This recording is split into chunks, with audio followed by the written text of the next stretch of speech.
네, 자 이번 시간은 378페이지부터 분계 연습 1시간 동안 하도록 하겠습니다. 자, 30번 문제를 한번 볼까요? 업무용 차량에 화재가 발생하여 완전히 소실되었습니다. 소실 전 감가상각비가 반영된 차량의 장부 금액은 다음과 같습니다. 단 해당 차량은 손해보험에 가입되어 있지 않습니다. 라고 되어 있습니다. 자, 업무용 차량을 우리가 폐차할 때에도 그 자산, 그 차량 운반구를 처분하는 방식으로 회계 처리를 하셔야 되고요. 지금처럼 사고로 인해서 소실되었다, 그러니까 화재가 발생해서 차량이 모두 소실되었다 하는 거거든요. 이거 역시 처분 시 분계를 하시면 됩니다. 자, 그러면 차변에 감가상각 누계액 없애줘야 되겠죠? 감가상각 누계액. 그래서 감가상각 누계액은 200만원. 그리고 대변은 차량 운반구 2천만원. 네, 이렇게 합니다. 감가상각 누계액 200만원, 그리고 대변에 차량 운반구가 2천만원. 그러면 지금 1,800만원을 어떻게 기록하느냐 하는 문제인데요. 우리가 지금 화재가 발생했기 때문에 유형자산 처분 손실로 기록하진 않아요. 화재로 손실을 입은 거니까. 그래서 이런 재난으로 인해서 입은 손실을 우리가 재해 손실이라는 비용으로 회계 처리하시면 됩니다. 그래서 위에 요 두 개정 과목은 우리가 유형자산을 처분할 때 이런 형식으로 분계를 하지 않습니까? 대변의 자산의 취득원가를 기록하고 차변의 감가상각 누계액을 기록한 다음에 이제 또 차변에 그 판매를 만약에 처분을 했다 그러면 그 현금을 얼마 받았다 하고 나머지는 처분 손실로 인수겠죠. 만약에 이익을 남겼으면 대변의 처분이. 근데 지금의 경우는 화재가 발생한 사고이기 때문에 이러한 부분에 대한 손실을 재해 손실이라고 하는 영업의 비용으로 처리하시면 됩니다.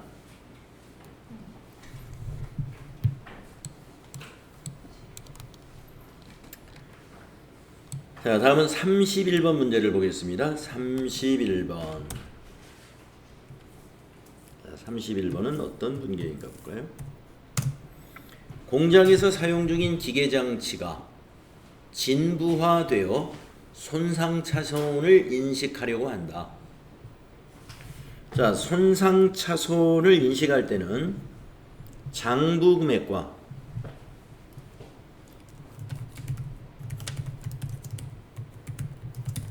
손상차손의 인식금액을 우리가 어떻게 구하느냐? 장부금액 마이너스 맥스라고 해서요.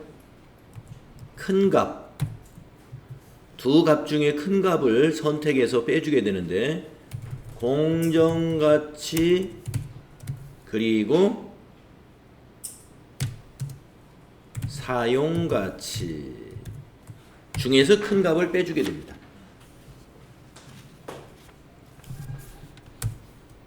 그러면 지금 이 기계장치의 장부금액은 얼마냐? 취득금액에서 감가상각 누계액을 빼는 것이 장부금액이죠. 그럼 얼마입니까? 80만원인가요? 90만원인가요? 90만원이네요. 120에서 30만원 빼니까. 자, 마이너스 공정가치와 사용가치 중에서 큰 값은 50만원이죠. 네. 50만원. 따라서 손상차손은 40만원을 인식하게 됩니다. 그래서 분계는 어떻게 하느냐?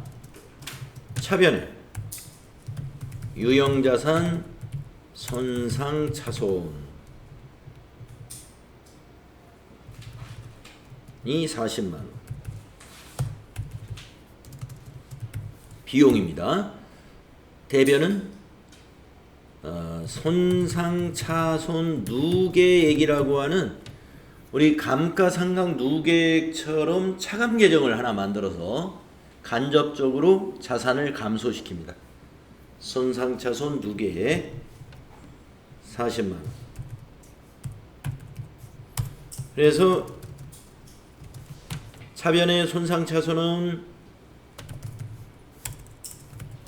비용 발생에 해당이 되고요. 대변의 손상차손 누계액은 감가상각 누계액과 마찬가지로 직접 자산을 감소시키는 건 아니지만 차감 계정이기 때문에 결과적으로 자산 감소에 영향을 주게 됩니다. 차감 계정이니까 장부금액에 영향을 주는 거죠. 그래서 결국에 이 손상차손이라는 것은 뭐냐면 공정가치 또는 사용가치로 장부금액과 일치시켜주는 평가 작업을 해주는 것을 우리가 손상차손이라고 합니다. 손상차손을 인식함으로써 장부금액을 공정가치나 사용가치로 일치시켜주는 거예요. 장부금액을.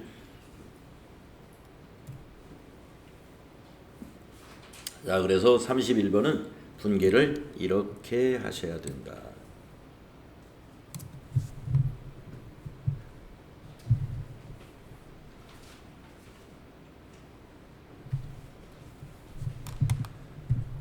자, 다음은 32번을 보겠습니다. 32번은 어떤 문제인가요?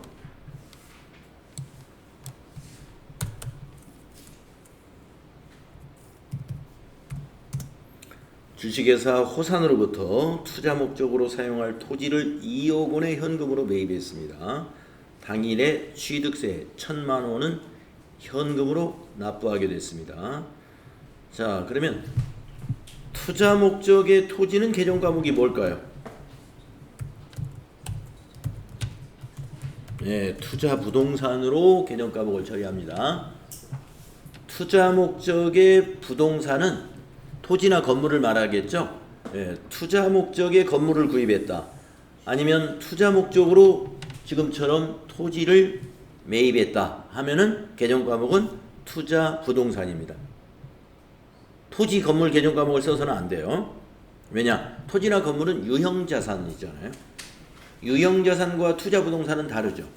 유형자산은 영업에 사용하는 자산이고, 그러니까 영업에 사용할 목적으로 건물을 구입했다. 그러면 건물.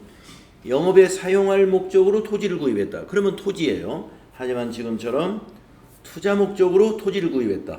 그러면 계정 과목은 투자 부동산이 됩니다. 그래서 2억 1,000만 원이 되겠고,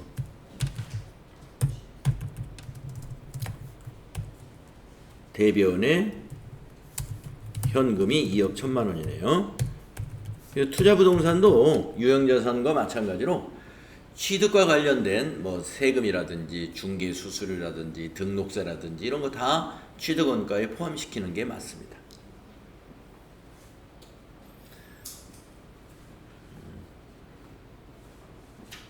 자, 여러분들 자산의 취득 시에 자산 취득과 관련된 모든 비용은 취득 원가에 다 포함을 하죠. 근데 딱 하나의 자산에 대해서는 취득 시 수수료를 원가에 포함하지 않고 수수료 비용으로 처리하는 자산이 있는데 뭐죠? 네, 단기 매매증권이었습니다. 단기 매매증권 하나만 예외예요.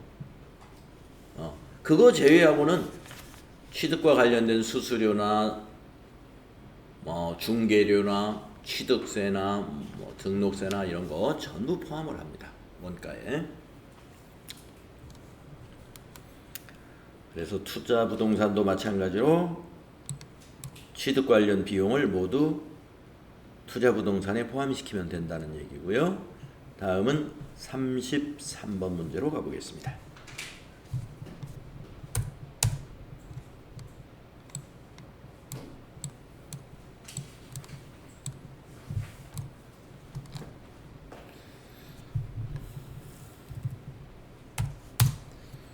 아진 상사의 투자 부동산 1억 9천만 원을 전부 2억 5천만 원에 매각하면서 대금은 어음으로 전자어음으로 받았습니다라고 되어 있습니다. 자, 차변에 받으러음으로 기록하면 안 되죠. 네. 상품을 매출하고 어음을 받았어야 그게 받으러음입니다. 아니면 외상 매출금 대금을 어음으로 회수했다. 그것은 받으러음입니다. 왜냐하면 외상 매출금은 상품이나 제품을 판 것이 외상 매출금이니까 그걸 어음으로 받아도 받으러음. 하지만 지금은 투자 자산을 처분하고서 어음을 받은 거예요. 그럼 뭘로 기록해야 되죠? 미수금으로 기록합니다.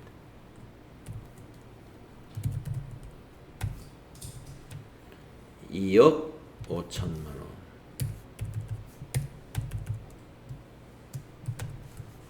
대변의 투자 부동산을 얼마로 기록해야 될까요? 예, 1억 9천. 1억 9천짜리 부동산을 처분했으니까. 그러면은 이제 요 차액을 우리가 대변에 뭐라고 기록하느냐면, 우리가 이제 유형자산 같으면 유형자산 처분 이익으로 기록했잖아요. 이거는 투자자산이죠. 그래서 투자자산 처분이익으로 기록합니다. 투자부동산을 처분하고 발생한 이익, 투자자산 처분이익. 유형자산을 처분하고 발생한 이익은 유형자산 처분이익.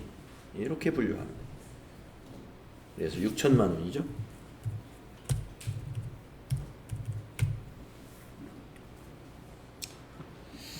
그래서 우리가 앞에 본문이라든가 그동안 기출문제를 이렇게 풀어봤을 때 이 투자자산 관련해서는 거의 문제가 없었던 것 같아요. 그죠? 근데 우리 투자자산이 비유동자산에 포함되는 자산이기 때문에 이것도 역시 출제 범위에 포함된 겁니다. 어느 날 갑자기 문제를 낼 수도 있는 거예요. 그래서 투자부동산 몇 개 지금 관련된 분계, 취득과 관련된 거, 처분과 관련된 거 이렇게 알아봤습니다. 자, 다음은 34번은 또 어떤 문제인가요?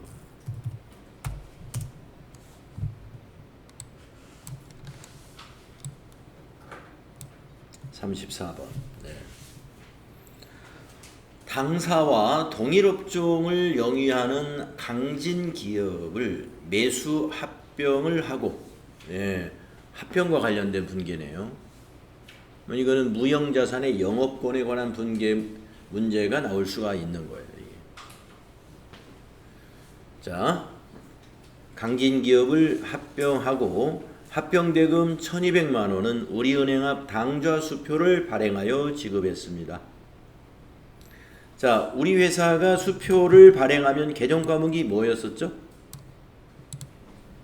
네, 당좌예금이라는 거 기억하시죠?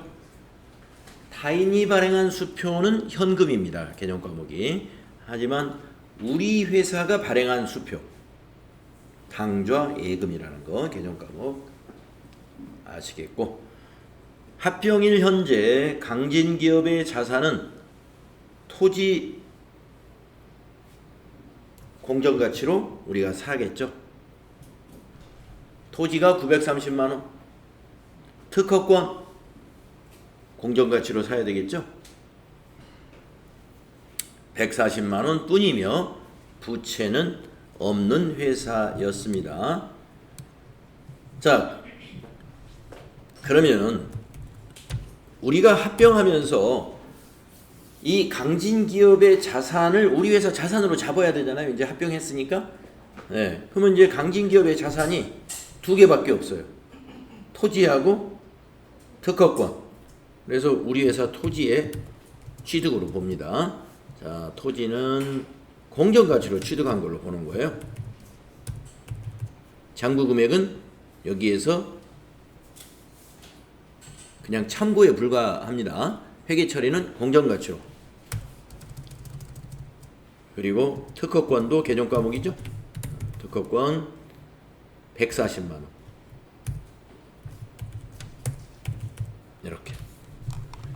차변의 토지는 930만 원, 차변의 특허권은 140만 원. 유형자산과 무형자산이 증가됐고요. 자, 대변에 우리가 이게 얼마를 지급했느냐면은 당좌예금에서, 즉 수표 발행했으니까 당좌예금이고요. 거래처는 우리은행 1,200만 원을 지급합니다. 당좌 수표를 발행했다. 그러면 대변에 당좌예금이 된다. 그리고 거래처는 은행으로 넣어줘야 됩니다. 그러면 이제 차액이 있단 말입니다. 차변은 1,070. 자, 강진기업의 자산은 1,070인데 우리가 1,200을 지급했어요. 그럼 130만 원을 더 지급한 거죠. 이 자산을 우리가 이걸 자산으로 인식해요. 영업권이라고 그러죠. 영업권.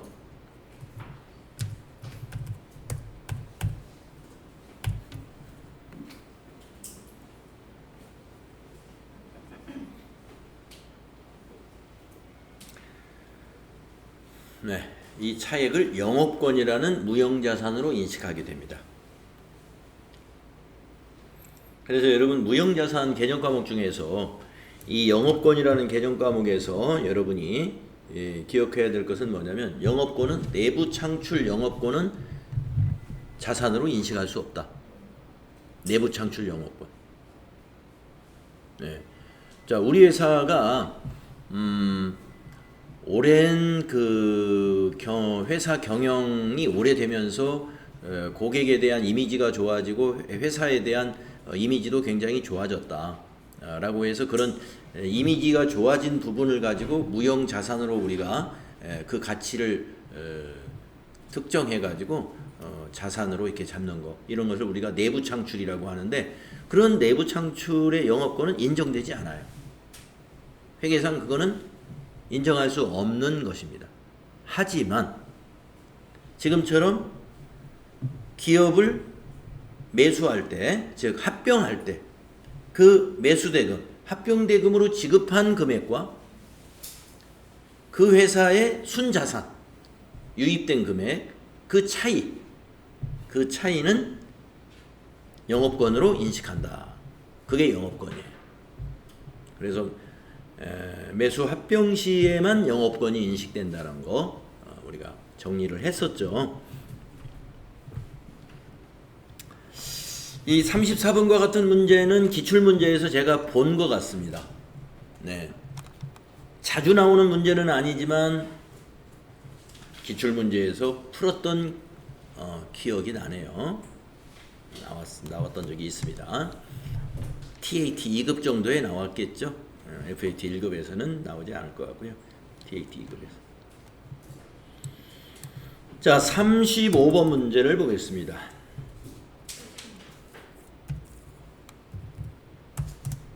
당사는 단기매매증권으로 분류되는 주식회사 청하의 주식 5,000주를 한 주당 10,000원에 매입했습니다.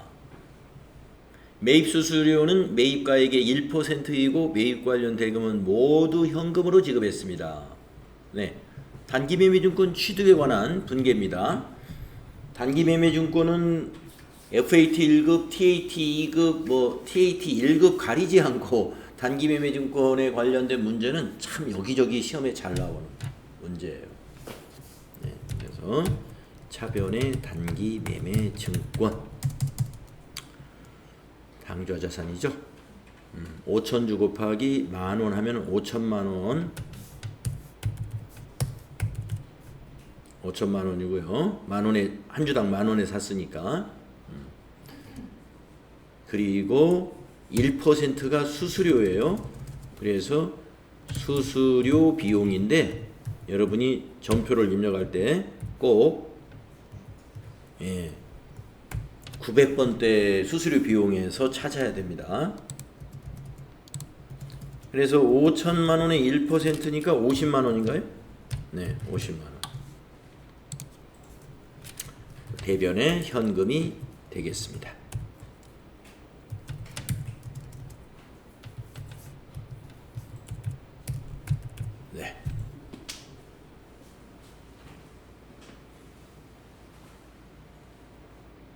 대변의 현금이 되겠습니다. 그래서 우리가 지금 분계 연습을 하고 있는데요. 이 회계 실무의 능력이다라고 하면은 분계 능력이에요. 사실 분계 능력. 어떤 거래가 딱 있을 때 내가 이거를 회계에 어떤 회계 처리를 해야 되느냐. 이걸 하는 게 회계 실무잖아요. 바로 분계 능력이죠. 분계 능력. 프로그램은 더존을 쓰든 세무사랑을 쓰든 어떻게 새로 나온 어떤 뭐 프로그램 아니면 뭐 우리 그 ERP에서도 회계는 지금 우리가 배우고 있는 더존 프로그램에서의 회계 처리하고 똑같아요. 차변 대변이 뭐 반대로 들어간다든가 없는 계정 과목이 있다든가 그러지 않습니다. 지금 우리가 재무회계에서 정리하고 있는 이런 계정 과목은 이건 회계 기준이기 때문에 어떠한 프로그램이든 간에 동일하게 쓰고 있는 것이죠.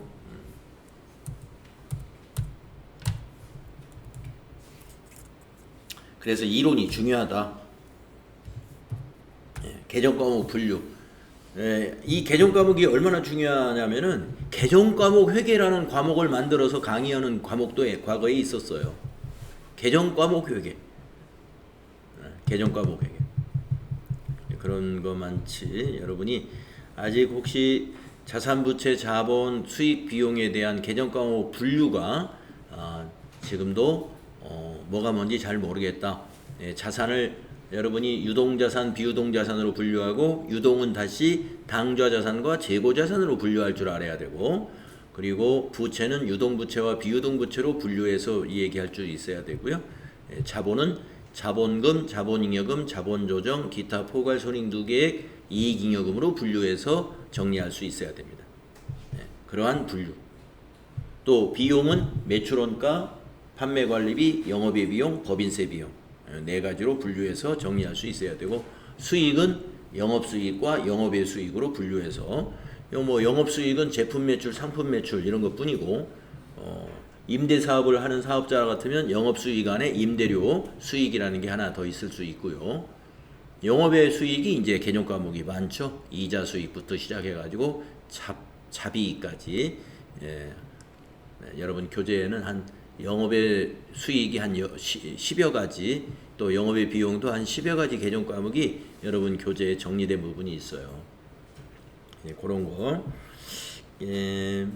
개정 과목 정리가 부족하게 되면은 이론이라든가 또 실무 우리 실무 수행할 때도 그게 바로 걸림돌이 됩니다. 분계가 틀리는 이유가 개정 과목 분류를 잘 못하기 때문이에요. 그리고 차변 대변 헷갈리고 있다라고 하시는 분은 거래의 판료소 그것이 아직 정리가 확실히 되지 않은 거예요. 비용이다 수익이다 하는 것은 여러분이 개정 과목은 알겠다. 근데 이게 차변에 와야 되나? 내가 지금 이 비용을 보험료를 지금 차변에 써야 될까? 대변에 써야 될까? 이걸 내가 구분하기가 어렵더라 하는 것은 왜 구분이 어려울까요? 이 거래가 비용이 발생한 거라면 차변에 써야 되거든요. 왜 그러느냐? 거래의 판료소에 비용 발생 차변 요소에 비용 발생이 있으니까. 그리고 비용을 취소시키는 결산 수정 분계에서는 비용을 취소시키는 분계도 있잖아요. 그때는 대변에 보험료 이런 비용이 갈 수가 있죠. 왜? 거래의 판료소에 차변의 비용을 기록하면 비용을 발생시켜주는 증가시켜주는 회계 처리란 말이에요. 그럼 반대쪽에 기록하면은 취소 내지는 감소시키는 겁니다. 그래서 그러한 판단은 사실 그 거래의 판료소라고 하는 그 원리 안에 있기 때문에 그 원리를 판료소이기 때문에 그렇게 내용이 많은 게 아니에요. 그래서 그것이 자리가 잡혀야 된다. 개정 과목 분류 중요하고 그다음에 거래의 판료소를 차변 요소, 대변 요소를 확실하게 알고 있어야 된다. 그걸 알면 분계의 원리를 알게 되는 것이고요. 그 다음에 분계 원리 중에 대차 평균의 원리라는 게 있죠. 어떠한 회계 처리든 간에 차변과 대변의 합계는 항상 일치하는 거예요. 모든 전표에서.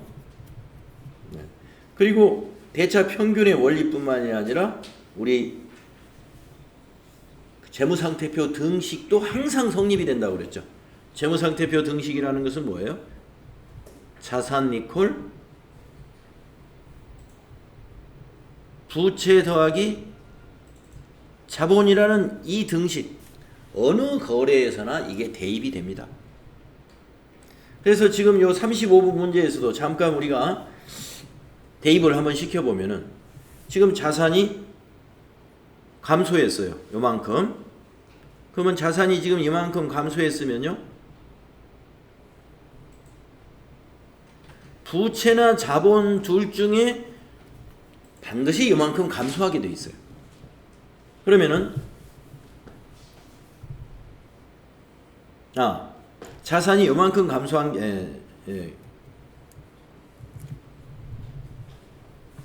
자산이 감소했지만 여기 증가한 자산이 있잖아요. 그래서 자산 감소는 50만 원 했어요. 여기 증가가 있으니까 두 개를 같이 봐야죠. 그래서 자산이 50만 원 감소했다. 그러면 부채나 자본 중에서 50만 원 감소가 있는 거다, 이런 얘기. 그래서 그 부분이 지금 요 부분. 수수료 비용이 비용이잖아요. 비용이 50만 원 발생하게 되면은요, 당기 순이익이 50만 원 감소하게 됩니다. 당기 순이익의 감소는 기말 자본을 감소시켜요. 이익잉여금을 감소하게 되는 거니까. 당기 순이익은 이익잉여금으로 가는 거잖아요. 그래서 자본이 50만 원 감소하게 된다.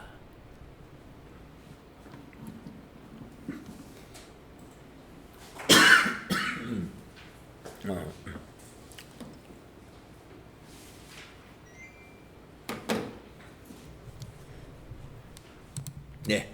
자, 이제 36번, 36번 분개해 보도록 하겠습니다. 36번.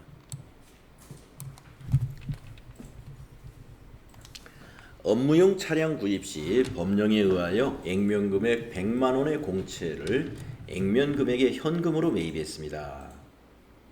네. 이거는 이제 우리가 실제 시험에 가끔씩 나오는 문제예요.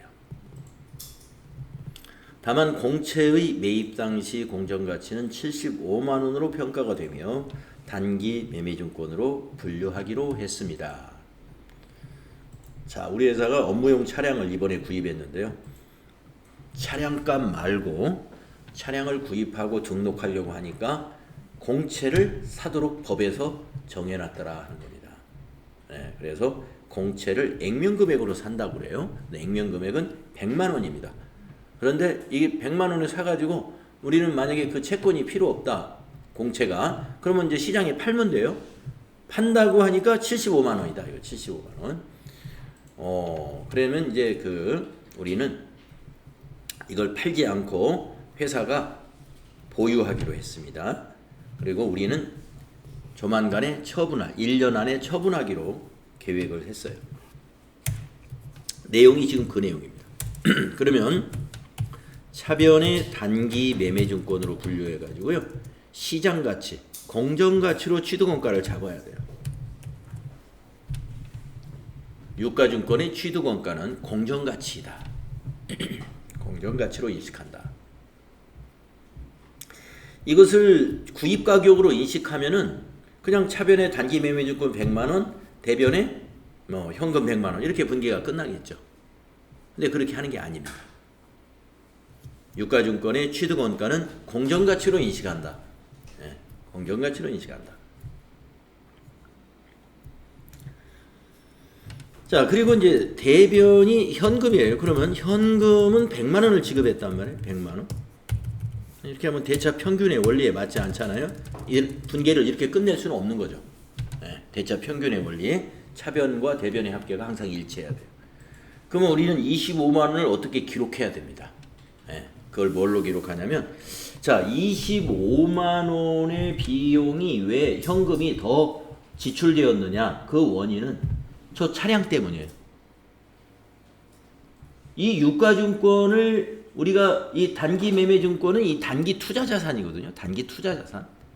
저 단기 투자 자산을 투자를 목적으로 샀다면 유가증권 시장에 가서 사겠죠. 채권 시장에 가서. 그건 채권 시장에서는 75만 원에 사면 되는 거예요. 그런데 이번에 이 채권을 100만 원에 사게 된 거예요.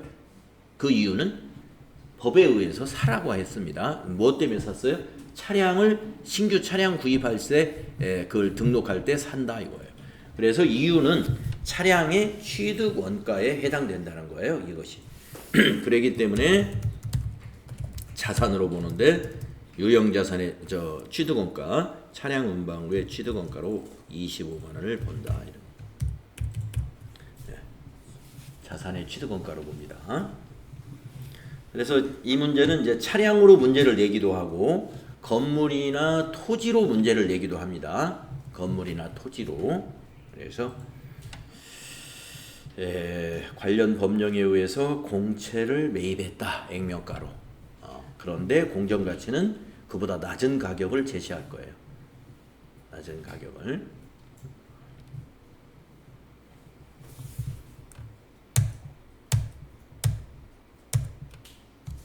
왜 공정가치가 낮으냐 하면은요.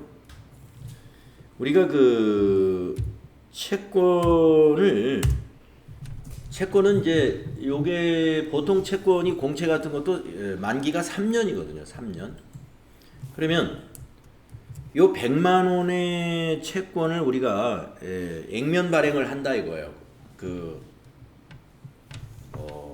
도로교통안전공사인지 뭐 무슨 공사인지는 모르겠지만 공사에서 발행한 거니까 공채거든요. 그러면 이제 공채를 액면 발행을 한 거예요. 액면 발행을. 그러면 이 액면 발행한 이 액면 금액은 3년 후에 우리가 100만 원을 돌려받을 수 있어요. 3년 후에. 지금 당장은 100만 원을 안 줘요. 이걸 사고 있으면 3년 후에 100만 원을 돌려받는 거예요. 그래서 그 공사에서는 3년간 이 자금을 장기간 쓸 수 있는 거죠. 그러면요, 시장에서는 왜 75만 원으로 이걸 평가해서 거래가 일어나느냐? 현재 가치로 환산해가지고 거래가 만들어지는 거죠. 현재 가치. 그러니까 3년 후에 100만 원은 현재로 얼마냐? 현재 가치로. 그래서 우리가 옛날에 이론에서 사채를 발행하는 단계에서 사채 발행 금액을 산출하는 그 근거, 계산하는 방법 우리 배웠잖아요. 그래서 이자 지급액은 연금의 현재 가치라는 걸 우리가 그 현가 계수를 가지고 그 연금 현가 계수를 가지고 그 이자 금액의 현재 가치를 환산하고, 그다음에 원금은 우리가 그 원금의 현재 가치를 환산하는 계수를 가지고 계산을 한다 이렇게 했습니다. 그래서 이게 바로 3년 후에 100만 원에 대한 오늘 현재의 현재 가치가 75만 원으로 우리가 평가가 되기 때문에 75만 원의 거래가 된다 이런 얘기입니다. 채권은 그러면 취득한 이 회사는 무슨 이익이 있을까요? 채권은 액면에 표시된 이자율로 매년 이자를 받을 수 있는 거죠. 만약에 100만 원 액면가에 거기 이자율이 5%로 만약에 표시가 되어 있다. 그러면 매년 100만 원에 연간 5%의 이자를 우리가 받는 거예요. 투자자는. 자, 37번 문제 가보겠습니다. 공장 건설을 위한 토지를 매입하면서 법령에 의하여 액면금액 200만 원의 공채를 액면금액의 현금으로 매입했고요. 공채 매입 당시에 공정가치는 175만 원이다. 그리고 단기 매매증권으로 분류하기로 했다. 이런 얘기입니다. 똑같은 문제죠. 차변의 단기 매매증권이 175만 원으로 인식하라. 그리고 25만 원을 이번에는 토지로 봐야 된다. 25만 원은 토지로 보고 대변의 현금은 200만 원이다 이거죠. 계산 맞았죠? 다음에 38번은 어떤 문제인가요?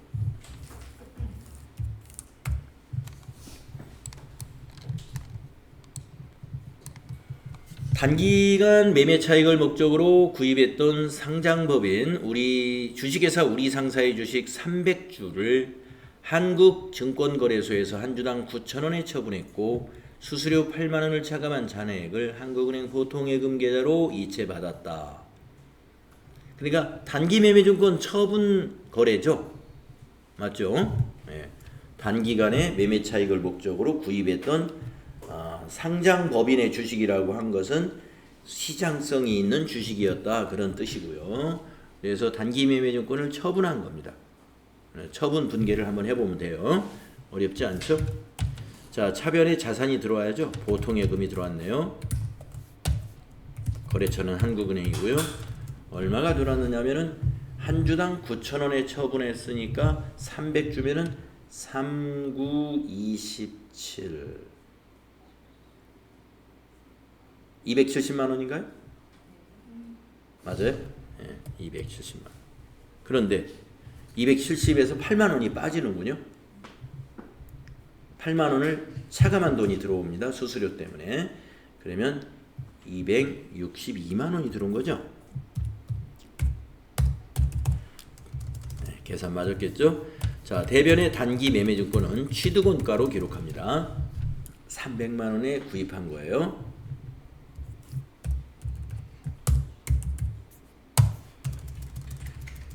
이렇게 정리해놓고 보면은 300만 원에 구입한 주식을 262만 원에 처분했다 이렇게 보면 됩니다. 그러니까 수수료는 말입니다. 단기매매증권 취득할 때하고 처리하는 방법이 달라요. 단기매매증권 취득할 때는 취득할 때 수수료를 별도의 비용으로 영업의 비용으로 보지만 처분할 때 수수료는 별도의 수수료 비용, 영업의 비용으로 안 보고 손실이 발생했으면 그것도 영업의 비용이니까 단기 매매증권 처분 손실에다가 그냥 더해버려요. 같은 그 영업의 비용이니까. 그리고 만약에 이익이 발생했다. 그러면 영업의 이익이 발생한 거거든요. 단기 매매증권 처분 이익이라고 하는 그 이익이 영업의 수익인데 그 영업의 수익에서 빼버려요. 네. 그렇게 되면은 그렇게 회계 처리를 하게 되면은 결국에 법인세 차감 전 이익, 당기 순이익에 영향 없습니다. 그런 방법으로 회계 처리하도록 되어 있어요. 그래서 지금 요 차이 이것이 단기 매매 증권 처분 손실이네요. 손실이니까 차변에 기록하는 거죠. 이익이면 대변에 기록하겠죠. 차이가 바로 38만 원이 되겠습니다. 38만 원. 그러니까 원래는 30만 원이죠. 수수료를 합산하기 전에는 수수료를 여기 손실에 포함하기 전에는 그 처분 손실은 30만 원이었습니다. 그런데 수수료 때문에 처분 손실이 늘어났다. 네, 늘어났다. 네, 정리하시면 되겠습니다. 네, 38번. 근데 우리가 너무 천천히 했나요? 한쪽 페이지밖에 못했네. 거기 접어두시고요. 다음 분계 연습은 379페이지 39번부터 하도록 하겠습니다. 39번. 오늘 분계 연습은 여기까지 하겠습니다.